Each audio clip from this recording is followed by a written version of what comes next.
And I get this question a lot. So why do you focus so much on the soft skills? There are tools, there are things that we can create and teach our teams to use these tools to solve their problems. So why do you focus so much on the soft skills? And the reason why is that, there's two components to change, right?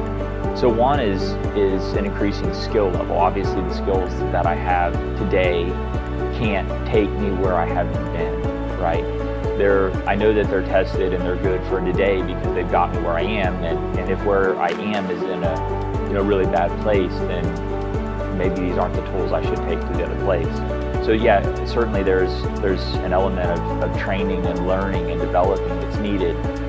But secondly, there's this cultural change, right? Like, just like the tools that I've used got me here in this place that's not great, and I must, develop them and leave some of them behind ultimately. There are behaviors that got us here as well. You think about, organizational leadership and, if we build a business, 20, 30, 40, 50 years old, however old it is, doesn't matter, right? And we set this data trend that, if you treat people poorly, if you drive them, with this brutal force to accomplish tasks, and everybody that did that got promoted, we sent these silent signals into the organization that that's what the organization expects us to do, right? So when we have a transformation and we say, okay, here come different tools, right?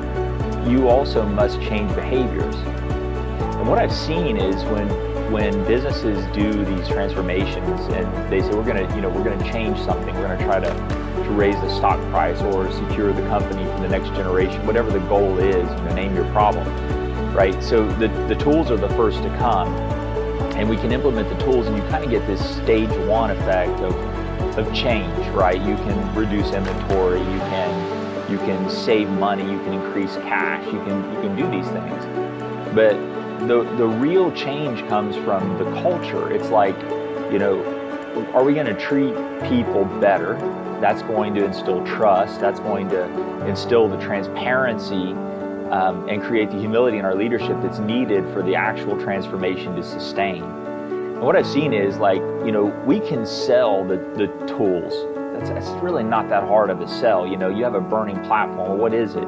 The customer's really mad, or my life's spiraling out of control. It's not difficult to find that burning platform to stand on and say, like, hey, the car's on fire.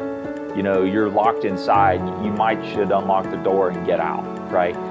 And that's an easy sell because people can understand that. What's difficult is, and this is what I've seen, is like when leadership or the individual that's trying to change, or whatever scale we put it in, they'll say, well, let's do stage one. Let's do the tools now because we have the burning platform. So let's increase the education. Let's, read some books. Let's go to some classes, and we'll bring some new work, work strategies in, and we'll train people on them.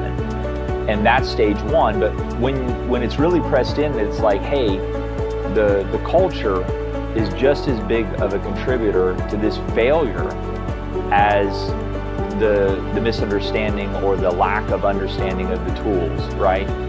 And what I've seen a lot in transformation is leadership's like, well, the tools are easier to implement, so let's implement those first. And then when we get things kind of sorted and we get it worked out, then we'll go after the culture. But this is the misunderstanding and the misconception. If you can't change your culture, and I want to say this really clear because it's so important to understand. If you can't change your culture when the house is on fire, and the understanding is we'll change the tools and the processes, but we're not willing to change our culture when the house is on fire, don't make the mistake of thinking that you will change the culture when the fire's out. It's just not going to happen.